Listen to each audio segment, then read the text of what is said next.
지금 우리는 계속해서 예수를 비판했던 사울이 부활하신 예수를 만난 이야기와 그 후에 예수를 만난 이후에 180도 변화된 삶을 생각해보고 있습니다. 지난주 이 시간 생각한 내용은 사울을 위해서 예수님의 제자였고 기도하는 자였고 그리고 칭찬 듣는 아나니아를 준비시켰다는 말씀을 생각했고 아나니아 입을 통해서 사울에게 두 가지 사명을 주는 것을 생각했습니다. 사울은 예수님을 만나고 두 가지 사명을 받았는데 첫 번째는 선교사의 사명을 받았죠. 이방인과 임금들과 이스라엘 사람에게 복음을 전하는 선교사의 사명을 받았고 두 번째 사명은 예수님의 이름 때문에 고난당하는 사명을 받았다라고 얘기를 합니다. 이 사명을 받은 사울은 성령 세례와 물 세례를 받았고 음식을 먹음으로 통해서 건강 회복한 다음에 예수를 만난 후에 일주일도 되지 않았는데 예수는 그리스도십니다라고 복음을 전하게 되었다는 부분까지 지난 시간에 생각했습니다. 오늘 단락을 바꿔서 이제 오늘 말씀이 시작되는데요. 23절부터 25절 말씀까지 이제 한 단락으로 구성되어 있는데 이 말씀 우리 같이 한번 읽어보겠습니다. 23절부터 25절 말씀입니다. 여러 날이 지나매 유대인들이 사울 죽이를 공모하더니 그들이 그를 죽이려고 밤낮으로 성문까지 지키거늘 그의 제자들이 밤에 사울을 공중에 담아 성벽에서 달아내리니라. 아멘. 이 말씀을 생각 없이 의미 없이 생각하면 이렇습니다. 다메섹 도상에서 권하신 예수를 만나고 사명받아서 전도하다가 핍박자들이 사울을 괴롭히니까 거기에 있지 못하고 성벽에서 강도를 타고 내려와서 탈출을 했구나라고 생각하는데요. 그렇게 간단하게 이해할 문제가 아닙니다. 오늘 말씀에 보면 그 생각하기 굉장히 어려운 난해한 구절이 하나 등장하는데 23절 서두에 있는 말입니다. 23절 서두에 보면 여러 날이 지나매라는 말이 나오고 있습니다. 여기서 말하는 여러 날이 도대체 얼마간의 기간을 말하는지 사실은 잘 알 수가 없습니다. 사울이 회심한 후에 행적을 연구하려고 하면 여러 날이 지나매라는 말의 의미를 이해를 해야 사울이 이렇게 진행되었구나 이런 삶을 살았구나 생각하는데요. 사도행전의 저자는 의사 누가다라고 말씀드렸는데 의사 누가가 예수님을 따라다니면서 이제 사도행전을 기록한 연대는 주후 63년경입니다. 그리고 사울이 부활하신 예수님을 만나는 것은 주후 34년경입니다. 그러니까 사울이 예수님을 만나고 나서 30년 뒤에 사도행전의 말씀을 기록했기 때문에 이 말씀을 기록한 의사 누가는 사울에 대해서 연대적으로 체계적으로 기록하지 않았다는 거죠. 누가의 관점으로 봐서 사울에는 이런 면이 중요하다고 싶은 내용만 기록한 걸 보는데요. 그렇기 때문에 23절에 나오는 여러 날이 지나매라는 말이 얼마간의 기간에 가리키는지 성경은 얘기를 하지 않고 있습니다. 그러면 성경이 얘기를 하지 않고 있기 때문에 우리는 그럼 모릅니다 라고 덮어놓으면 되냐? 그건 또 아닙니다. 성경이 이 본문 말씀 사도행전 9장 23절 말씀에는 이렇게 얘기를 하고 우리가 뜻을 모르지만 성경은 읽어보면 성경의 해석 원칙 첫 번째가 뭐냐면 성경이 이해가 안 갈 때는 성경을 성경으로 해석하라는 거예요. 제가 우리 교인들에게 관주 성경을 좀 들고 다니십시오라고 얘기를 하는데요. 관주 성경이라는 것은 이 바늘로 붓을 끼웠다는 진주를 붓으로 끼웠다는 그런 의미인데 성경 말씀이 이해가 안 갈 때 이 말씀의 나라의 주에 보면 이 말씀을 어디에 보시라라고 하는 부분이 나옵니다. 오늘 보면 23절 말씀에 봐도 관주 성경을 가지고 있는 사람들은 갈라디아서 1장 17절 18절을 보면 여기에 대해서 나온다라고 기록해 놓고 있을 겁니다. 그러면 갈라디아서 1장 17절 18절은 사울이 자기 자신에 대해서 얘기를 했고 자기 자신의 회심에 대한 얘기를 하고 있는데요. 갈라디아서 1장 17절에서 18절은 이렇게 사도 바울이 얘기합니다. 또 나보다 먼저 사도된 자들을 만나려고 예루살렘으로 가지 아니하고 라고 했죠. 먼저 예루살렘으로 먼저 가지 아니하고 아라비아로 갔다가 다시 다메섹으로 돌아갔노라. 그 후 3년 만에 내가 게바를 방문하려고 예루살렘으로 올라가서 그와 함께 15일을 머무는 동안 이렇게 얘기를 합니다. 그러면 오늘 본문 말씀과 이 갈라디아서 말씀을 조합해 보면 이렇게 말할 수가 있죠. 사도 바울은 부활한 예수를 만나고 다메섹에서 어디로 가게 되느냐 하면 아라비아 광야로 갔구나라는 걸 알 수가 있게 됩니다. 아라비아 광야로 가서 몇 년 시간을 보냈냐? 3년 시간을 보냈다는 걸 알 수가 있고, 이 3년 아라비아 광야에서 생활하고 다시 다메섹으로 왔는데 거기서 복음을 증거하다가 핍박자들의 핍박을 통해서 그 다음에 가는 것이 예루살렘으로 올라갔고, 예루살렘에서 한 15일 정도 보름 정도를 보내고 그 다음에는 자기 고향인 다소에 가서 오랜 기간 동안 침묵하는 시간을 보냈구나라고 하면서 사도 바울의 연대가 정리가 되는 겁니다. 그러니까 오늘 본 말씀에 여러 날이 지나매라는 말 속에는 아라비아 광야에서 3년의 시간을 보낸 그 기간이 포함된 말이죠. 그러니까 22절 말씀과 23절 말씀 사이에는 몇 년의 공백이 있느냐 하면 3년의 공백이 주어져 있는 거죠. 우리는 그냥 문장으로 계속해서 읽어나갔습니다만은 3년의 공백이 주어져 있다라고 볼 수가 있습니다. 그럼 우리가 생각하는 것은 사울이 보낸 아라비아에서 3년의 의미를 조금 생각할 필요가 있습니다. 성경은 사울이 아라비아 광야에서 가서 3년 동안 뭘 했는지 성경은 그 이후에는 얘기를 하지 않습니다.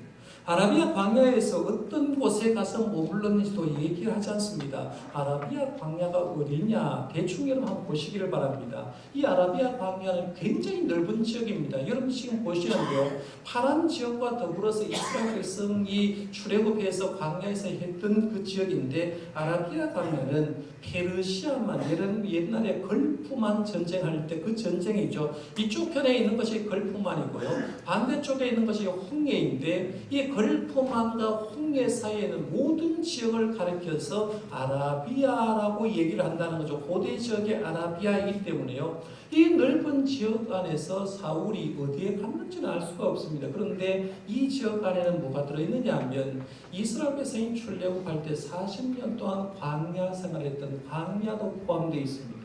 모세가 시내산에 올라가가지고 율법을 받았던 시내산, 호렙산도 이 광야 속에 들어가 있다는 거죠. 그러니까 생각해 볼 수가 있는 거예요.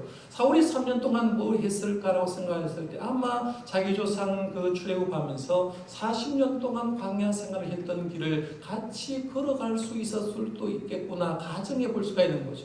모세가 시내산에 올라가서 40주야를 하나님을 만나고 대면했던 것처럼 이 사울도 호렙산 정상에 올라가서 모세처럼 하나님을 만나서 간절히 몸부림치면서 하나님의 은혜를 갈망하고 능력 얻기를 갈망하는 기도를 했겠구나라고 생각해 볼 수가 있는 거죠. 분명한 것은 어디에서 무엇을 했는지는 모르지만 3년의 기간을 보냈다는 건 분명하다는 거죠.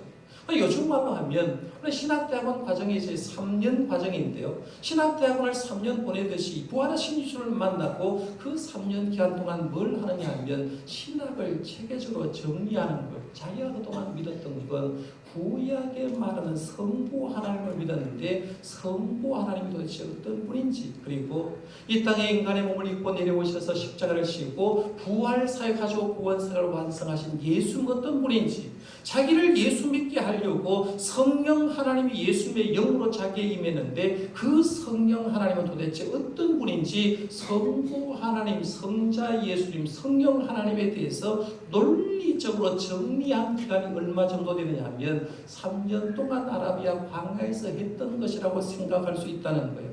이런 3년간의 정리한 기간이 있었기 때문에 사도 바울은 교리를 쓰는데요.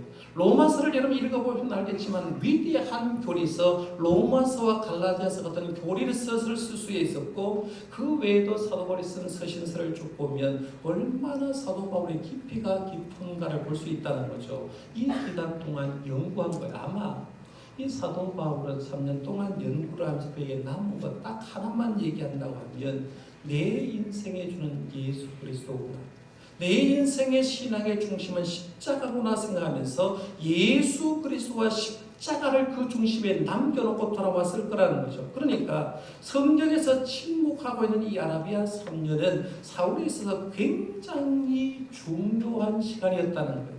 그런데 우리가 이걸 보면서 느끼는 건요, 사울은 부활하신 예수님 만나고 아라비아 광야에서 3년 기간을 보내면서 신학적인 정립, 하나님에 대해서는 정립을 했는데 나도 예수를 믿고 하나님에 대해서, 예수님에 대해서, 성령님에 대해서 이런 정립하는 기간을 가지고 있었는가 한 번 정도는 좀 물어볼 필요가 있다는 거예요. 여러분, 예수님을 만나고 나서 예수님이 도대체 어떤 분이냐에 따라서 예수님을 묵상해보고 예수님을 좀 공부해보고 정리해보고 예수님에 대해서 확신에 필요한데 따르는 그런 시간을 한번 보내본 적이 있는지를 한 번 정도는 물어봐야 됩니다. 오늘 설교 제목처럼 하나님과 깊이 만나는 시간을 예수님을 만난 뒤에 가지고 있었는가 한번 물어보시라는 거예요. 오늘 대다수의 성도는요, 예수 믿고 있다고 얘기합니다. 내가 예수님을 영접했다고 얘기하지만 사실은 예수님을 영접한 이후에 하나님과 1대1의 관계를 가지지 못하고 예수님에 대해서 정리하는 시간을 가지지 못할 때가 많습니다. 예수 믿고 세례 받았어요. 1년, 2년 다녔습니다. 10년, 20년 다니다 보니까 교인들이 나를 인정해서 평신도 지도자로 투표할 때 나도 모르는 사이에 어느 순간 권사가 되었습니다. 한수 집사가 되었습니다. 장로님이 되었습니다. 저 같은 경우에는 목사가 되었습니다. 그런데 그렇게 되었지만 과연 신앙생활하면서 내가 하나님과 나만의 1대1의 시간을 한번 가져본 적이 있느냐라고 물었을 때 그런 시간을 가지지 못한 성도가 의외로 많이 있다는 얘기입니다. 다시 한번 물어보겠습니다.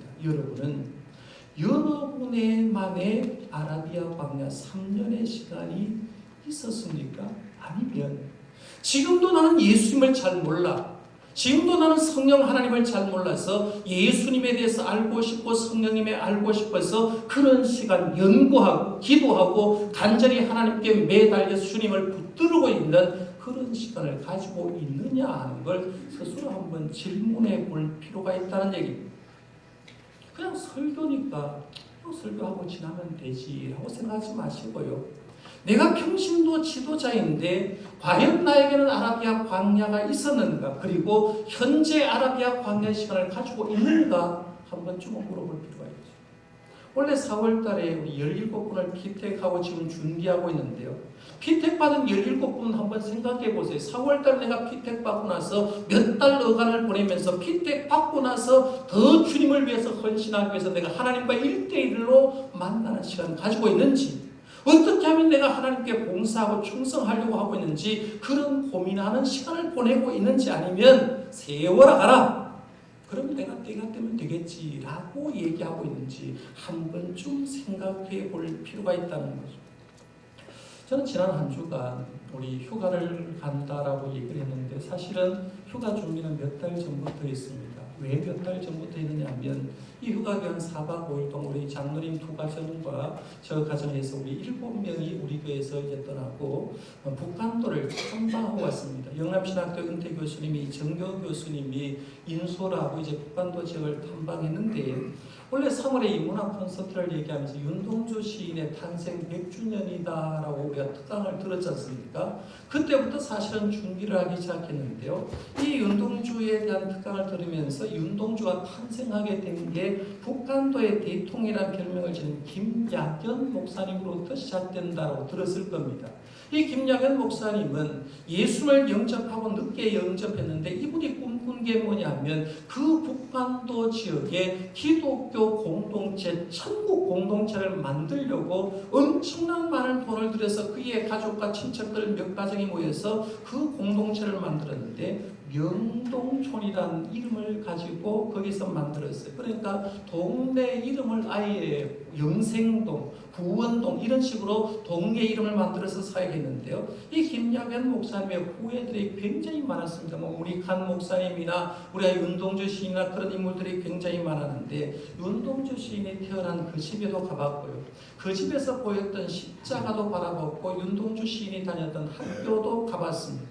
독립운동을 했던 자들의 역사적인 현장도 밟아왔고, 독립운동을 하다가 무덤에 묻힌 그 무덤에 가서 잠시 기도하는 시간도 가졌습니다. 제가 간 건 이 프로그램이 굉장히 좋다고 하면 우리 교인들도 내연이나 그 내연에 언제 기회가 되면 교인들과 함께 인솔하고 싶은 그런 생각에서 제가 탐방차 갔는데요. 그런 기간을 쭉 보내면서 보너스로 얻은 게 뭐냐면 신당에서 이제 존 노스 목사님이 우리 성경을 번역한 장소가 있는데 그 동강교회 가서 이제 고속열차를 타고 연결까지 쭉 오는데 4시간 정도 걸립니다. 옛날에는 14시간이 기차를 타고 갔는데 요즘 고속도로 이제 고속 전철이 개속되어서 4시간 만에 갔는데요. 제 앉은 자리 옆자리에 누가 앉았느냐 하면 단독에서 목회를 하는 조선족 사모님이 먼저 앉았어요. 그래서 옆에 앉았는데 저를 보고 웃어요. 그래서 이 대화를 하다 보니까 사모님이었고 이 사모님이 나중에 가고 목사님이 와서 얘기를 하는데 한쪽 교회 한 450명 정도 목회하는 그 목사님과 사모님과 한참 얘기를 하고 중국 교회 현실을 대해서 쭉 들었는데요. 제가 많은 걸 느꼈지만 이 4박 5일 동안 느낀 걸 한마디로 압축하면 하나님을 제대로 만난 사람들의 뒤에는 하나님의 역사가 일어나더라는 거예요. 벌써 오랜 시간 지났는데 일제시대 전객이 독립운동을 했던 시대인데 예수 믿는 사람들의 뒤에는 흔적들이 지금도 나타나고 있고 지금도 예수 믿는 사람을 통해서 이 중국 땅에 엄청난 복음의 역사가 일어나는 걸 보게 됩니다. 우리가 주님을 깊이 생각하고 제대로 만난 자가 꼭 필요하다는 거예요. 물론 교회는요. 교회 처음 나와서 예수님을 잘 모르는 사람도 교회에 꼭 필요합니다. 그러나 이미 교회 나와서 1년 지나고 2년 지난 사람, 내가 교회에 왔는데 나를 보고 평신도 지도자라고 얘기를 하고 지도자 소리를 듣는 사람들에게 꼭 필요한 건 뭐냐면 아라비아 광야 3년이 필요하다는 거예요.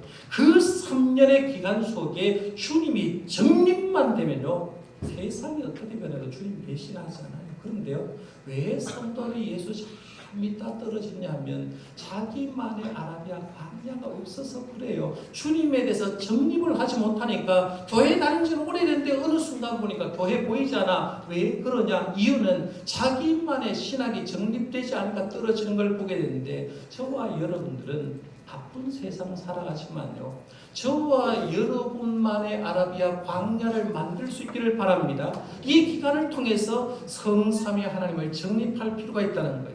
자, 그럼 다시 본문으로 가서 이 사울이 이제 아라비아 광야에서 3년을 보낸 다음에 다메섹으로 오게 됩니다. 거기서 복음을 증거하다가 죽을 고비를 겪게 되고 밤에 이제 광주를 타고 탈출하게 되는데 탈출을 해서 가는 곳이 어디냐면 예루살렘으로 갔다라고 얘기를 합니다. 26절에서 우리 좀 길지만 30절 말씀까지 같이 한번 읽어봅니다. 26절에서 30절입니다. 시작. 사울이 예루살렘에 가서 제자들을 사귀고자 하니 다 두려워하여 그가 주의자됨을 믿지 아니하니 바나바가 데리고 사도들에게 가서 그가 길에서 어떻게 주를 보았는지와 주께서 그에게 말씀하신 일과 다메섹에서 그가 어떻게 예수의 이름으로 담대히 말하였는지를 전하니라. 사울이 제자들과 함께 있어 예루살렘에서 출입하며 또 주 예수의 이름으로 담대히 말하고 헬라파 유대인들과 함께 말하며 변론하니 그 사람들이 죽이려고 힘쓰거늘 형제들이 알고 가이사르로 데리고 내려가서 다소로 보내니라. 아멘.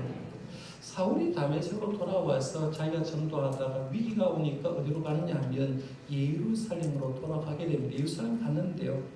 예수를 만난 지 3년 만에 예루살렘 교회로 갑니다. 그럼 한번 상상해 보는 거죠. 내가 예루살렘으로 가게 되면 거기 예루살렘에 있는 사도들이 버선발로 나와서 이 사울이 예수를 믿었다고 생각하면서 환영하고 환영해 줄 알았는데 그렇지 않고 오늘 말씀 보니까 사울을 사도들이 벌벌 떨면서 두려워했다라고 얘기합니다. 왜 사도들이 사울을 보고 두려워했을까? 이유는 간단하죠. 3년 전에 서대관을 죽이는데 주동인물이 사울이었습니다. 3년 전에 예루살렘에 큰 핍박이 났을 때 그 핍박의 주동자가 사울이었는데 그 3년 전에 있는 트라우마가 아직도 머릿속에 남아있는 거예요. 사울이라고 하면 예수를 믿는 자를 죽이는 사람이다. 이런 트라우마가 남아있으니까 사울의 회심을 제대로 믿지 않게 됩니다. 그래서 이 사울의 가도 버선발로 화장하지 않고 겁을 냈던 걸 보는데요. 물론 사도들의 마음도 이해하지만 사울이 좀 많이 섭섭하지 않았을까 이런 생각을 해봅니다. 예루살렘 지도자들이 환영하지 않았거든요. 그런데 한번 잘 보시면 오늘 본문에 누가 등장하느냐 하면 지금 사도 사울과 여기 있는 사도들이 전부 다 서먹서먹 하는데 중간에 매개자가 한 사람 등장합니다. 그 사람 이름을 27절에 보면 바나바라고 얘기합니다. 바나바가 데리고 사도들이 가서 그가 길에서 어떻게 주를 보았는지와 주께서 그에게 말씀하신 일과 다메섹에서 그가 어떻게 예수의 이름으로 담대히 말하는 것을 전하니라 라고 했는데요.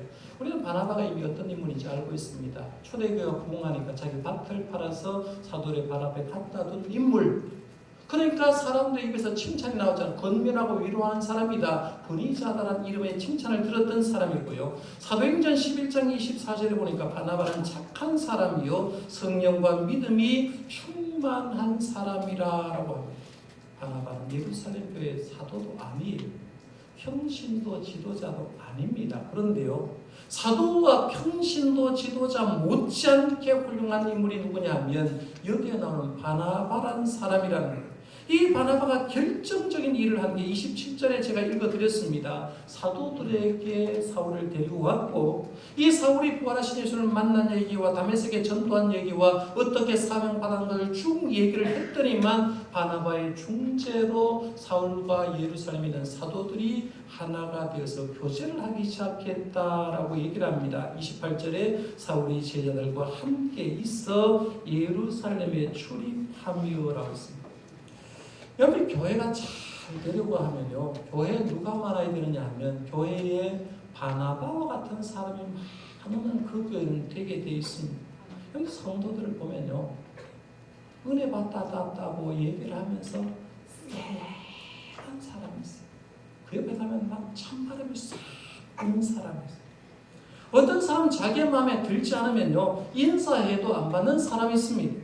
어떤 사람은 자기 좋아하지 않는 사람이 저기 오면 피해 보내는 사람이 있어요. 이게 멀리 있는 게 아니라요, 같은 교회에 다니면서 있는 사람이 있습니다. 심지어는 몇 년 만에 우리 교우들이 우리 교회를 방문하거나 우리 교회를 오면 전부 다 가서 반갑다고 얘기를 해야 되는데 몇 년 만에 성도가 왔는데도 불구하고 모른 채 하는 사람이 있어요. 그러면서도 예수 믿는 사람이다 얘기를 합니다. 그 나름대로 변명할 수 있죠. 성경 그래서 그래요. 성경이 그런 사람은요, 빨리 고쳐야 돼요. 하나님이 원하시는 사람은 그런 사람이 아니라는 거예요. 우리가 하나님이 원하시는 사람은 교회 안에 바나바와 같은 사람이 많아야 됩니다. 바나바는 한 손으로는 사울을 잡았고 한 손은 사도의 손을 잡아서 둘을 연결시켜 준 인물이 바나바와 같은 사람이라는 거죠. 이제 옆에 있는 사람 손 한번 잡아보시죠. 그리고 옆에 사람이 이렇게 얘기를 해주시길 바랍니다. 제 말을 따라 하시면 됩니다. 저희의 바나바가 되어 주십시오. 자, 됐습니까? 자, 그러면 다시 손을 잡고 약속합니다. 제가 바나바가 되겠습니다. 약속하십니까? 교회가 되려고 하면요, 전부 다 바나바가 필요합니다. 그렇지 않습니까? 여러분 교회 오면 인정받고 싶지 않습니까? 사랑받고 싶지 않습니까? 누가 나에게 데리고 가서 음식도 같이 먹고 하고 싶지 않습니까? 그러면 옆에 있는 사람이 나의 바나바가 되어야 되고 또한 나도 옆에 사람을 연결시키는 바나바의 역할을 할 수 있어야 된다는, 그러면 좋은 교회가 된다는 거예요. 그래서 오늘 본문 말씀에 보면 바나바의 중재로 사도들과 교제된 사울은 예루살렘에서도 사명을 감당하게 됩니다. 29절 말씀 한번 볼까요? 29절에 또 주 예수의 이름으로 담대히 말하고 헬라파 유대인들과 함께 말하며 변론하니 그 사람이 죽이려고 힘쓰거늘 했습니다. 사울은 받은 사명이 두 가지라고 말씀드렸죠. 첫 번째는 선교사의 사명이다. 말씀 전하는 사명이다. 두 번째는 예수님의 이름 때문에 고난받는 것이 사명이라고 했는데 29절 말씀에 보면 두 가지 사명이 다 나오죠. 사울은 주 예수의 이름으로 뭘 했어요? 담대히 말했다. 전도했다는 겁니다. 선교 사명을 감당했어요. 그런데 결론이 뭐냐면 헬라파 유대인들과 함께 말하며 변론하니 그 사람들이 죽이려고 힘쓰거늘 했습니다. 29절 말씀을 잘 묵상하면 여기 누가 보이느냐 하면요, 스데반 집사가 보입니다. 스데반 집사. 스데반이 평신도 지도가 되어서 하나님의 이름을 회당에서 전했죠. 사내들인 공의 앞에서 말씀을 열심히 전하고 변론했는데 변론한 결과가 뭐냐면 그들에 의해서 죽는 거였지 않습니까? 오늘 말씀에 보면 29절에 사울이 누구의 길을 걷느냐 하면 자기가 돌려떨어져 죽인 스데반의 길을 자기가 그대로 걷고 있는 거죠. 자기도 복음을 전하고 자기도 스데반이 죽은 것처럼 죽게 되는 그 결과를 봅니다. 다메섹에도 23절에 보면 유대인들이 사울 죽이기를 공모하더니라고 했고요. 예루살렘에도 29절 말씀에 보면 그 사람이 죽이려고 힘쓰거늘했습니다. 바울이 받은 두 번째 삶이 그대로 이루어지는 거예요. 어쩌면 오늘 우리가 예수 믿고 가는 길도 이런 길이 아닐까 생각돼요. 주님의 이름 때문에 좀 고생하고 주님의 이름 때문에 고난당하고 주님의 이름 때문에 다른 사람이 좀 욕보도 묻고 이게 주님이 가신 길이고 우리에게 원하시는 길인 줄 믿으시길 바랍니다. 내가 예수님 잘 섬겼어요. 복음 전했어요. 근데 사람이 나에게 욕을 하면 이게 정상적인 길을 걸어가고 있구나라고 생각하고 그 길을 걸어갈 수 있기를 바랍니다. 오늘 사울이 그 길을 걸어가는 거예요. 자, 이제 마지막 한 절 남았습니다. 31절 말씀도 단락이 바뀌었습니다. 단락이 바뀌어서 이제 그동안 받았던 말씀을 이제 마무리하는 말씀인데요. 31절 말씀 역시 같이 한번 읽어봅니다. 시작. 그리하여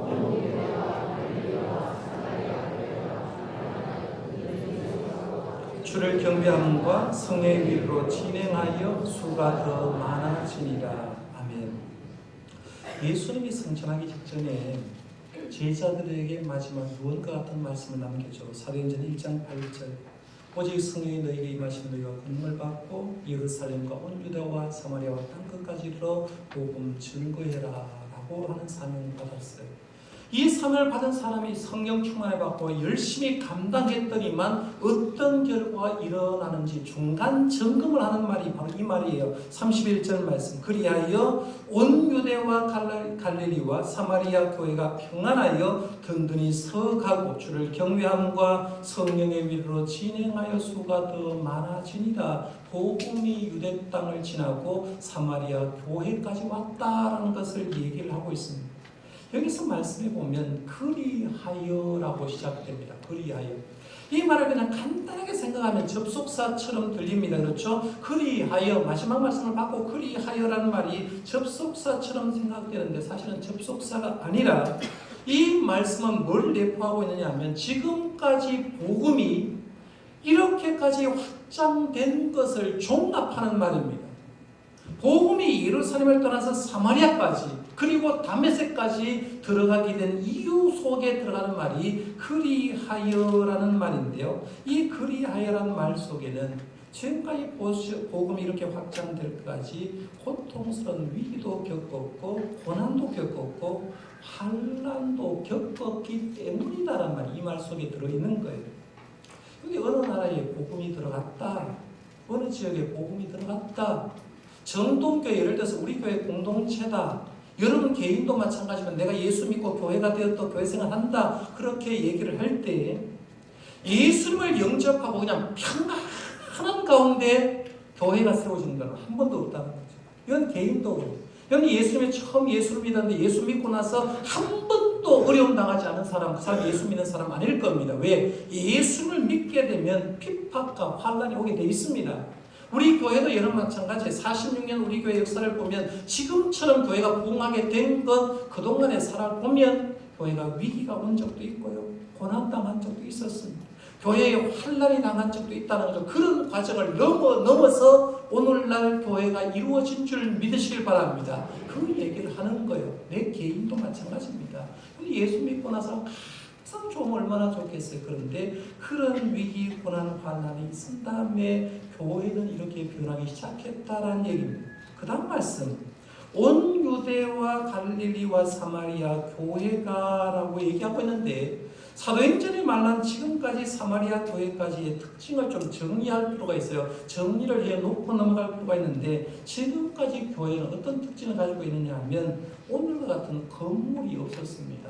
지금 우리 교회 얘기해요. 사마리아 교회, 다메섹의 교회를 얘기하고 있는데 이때까지는 교회 건물이 없었습니다. 교회는 성령 받은 사람의 공동체, 예수를 구주로 믿는 사람의 공동체가 교회인 거예요.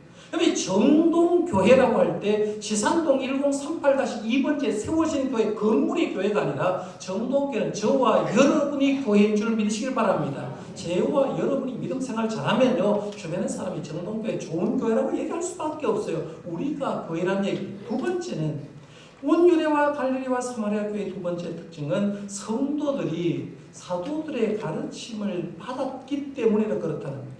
진정한 교회는 하나님의 말씀이 살아서 선포되는 거예요. 그리고 성도들은 하나님의 전에 나올 때마다 말씀을 제대로 배우는 겁니다. 여러분, 예배 시간에, 설교 시간에 졸라 올 필요 없다는 거예요. 하나님의 말씀을 펴놓고 내가 한 주간 묵상하지 못했으면 이 말씀에서 지금 주님이 뭐라고 얘기하고 있는지 배우고 싶은 교회가 진정한 교회라는 얘기입니다. 세 번째는 교회는 기도하는 곳입니다. 예수님이 내 집은 만민이 기도하는 집이라고 했죠. 교회는 항상 기도하는 소리가 울려났습니다. 사도행전에 나오는 이 교회는 어디든지 모였을 때 성도의 기도 소리가 나야 됩니다. 우리 교회도 좋은 교회가 되려고 하면요, 모일 때마다 기도하는 소리가 나야 됩니다. 그 다음에 네 번째, 서로 교제하며 떡을 떼는 공동체였습니다. 교제가 잘 되고 성찬 예식을 통해서 또 예찬식을 통해서 떡을 떼는 교회, 이런 교회 우리가 부단히 닮으려고 노력해야 되는 교회입니다.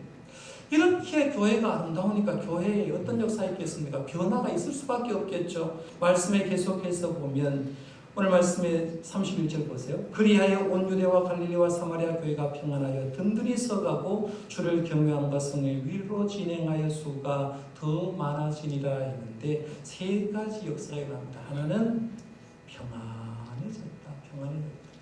그런데 평안을 줄 수 있는 분은요, 예수님밖에 없는 줄 믿으시길 바랍니다. 예수님이 평강의 주님입니다. 그래서 평안을 너에게 주노라. 주님만이 할 수 있는 거예요. 평안을 내게 준다. 우리 예수를 처음 믿는 사람이 첫 번째 오는 반응이 예수님이니까 너무 편안한. 교회도 마찬가지입니다. 교회다워지면요, 그 교회는 분란이 일어날 수가 없어요. 오히려 삐딱한 사람은 그 교회에 적응을 못합니다. 왜? 자기가 발붙일 곳이 없거든요. 교회가 교회되면 교회는 평안해질 수밖에 없어요. 두 번째, 든든히 서가는 교회가 되었습니다. 오늘 말씀을 잘 보실 건 31절 말씀에 교회가 평안하여 첫 번째 특징, 두 번째, 든든히 서가고라고 했어요. 이 말씀을 좀 잘 하셔야 됩니다. 교회가 든든히 섰다, 완료형이 아니라 서가고라고 얘기하고 있다는 거죠. 교회는 이렇게 정의할 수 있어요. 교회는요, 완성된 존재가 아니라 지어져 가는 존재가 교회다. 여러분이 교회가, 저와 여러분이 교회입니다. 여러분 지금 완성된 사람 없어요. 저도 완성되지 않았어요. 완성되지 않고 하나님의 교회로 지어져 가는 거예요. 만들어져 가는 거예요. 완벽해지려고 노력하는 거예요. 그런데요, 우리 교회도 교회를 건축해 받고 건축업자들 한번 보세요. 건물이 지어져 갈 때는 지저분합니다. 먼지가 펄펄 납니다. 더럽습니다. 이해가죠? 지어져 가는 교회는 아직도 먼지가 난다는 거예요. 더럽습니다. 그러나 지어져 가는 교회가 어느 순간 건축이 완공되고 청소를 착 하게 되면 그 교회는 깨끗한 교회의 모습으로 얻는 거죠. 주님 앞에 가면 주님이 우리의 교회 모습을 깨끗하게 만들어주는 거예요. 그런데 이 세상에 있을 때는 교회는 든든히 완성된 존재가 아니라 지어져 가는 거예요. 저와 여러분들이 올해도 좀 지어져 가고 내년도에도 좀 지어져 가서 주님의 교회 모습을 닮아가도 계속해서 변화되는 이 교회랍니다. 그 다음에 세 번째는 수가 더 많아졌다라고 했어요. 교회가 교회된 모습을 갖추어지면 어떤 현상이 벌어지느냐 하면 숫자가 자꾸 불어난다는 겁니다. 우리 교회가 감사한 건 100명대 교회가 이제 300명대를 넘는 교회가 된 건 숫자가 불어나고 있다는 말을 역으로 얘기하면 교회가 교회다워지고 있다는 말이에요. 짓고 있으니까 그런 거예요. 그러면 숫자가 불어나려면 어떻게 해야 되냐? 오늘 말씀해 보면 성도들이 해야 될 두 가지를 얘기하고 있는데 첫 번째는 주를 경외함과 했어요. 성도들이 주님을 두려워한 건데 섬기는 것. 그 다음에 성령의 위로가 있어야 됩니다. 성령의 위로라는 말은 성령이 주시는 힘과 지혜로 살아가는 것. 여기에 성도가 진행하면, 성도가 주를 경외하고 성령의 위로로 진행하다 보면 그 교회는 숫자가 늘어날 수밖에 없다는 바라기는 우리 교회도 이 31절의 복이 임하기를 바랍니다. 저와 여러분이 교회입니다. 저와 여러분이 함께 정동교를 어떤 마음으로 섬기느냐에 따라서 우리 교회가 31절의 말씀대로 될 수도 있고 되지 않을 수도 있어요. 지금 현재 한국교회는요, 이렇게 되지 않은 교회가 더 많습니다. 그러나 저와 여러분이 함께 노력해서 말씀대로 잘 섬겨서 31절의 복이 우리 모두가 받는 그런 교회로 만들어가는 저와 여러분들 되시기를 바랍니다. 기도하겠습니다.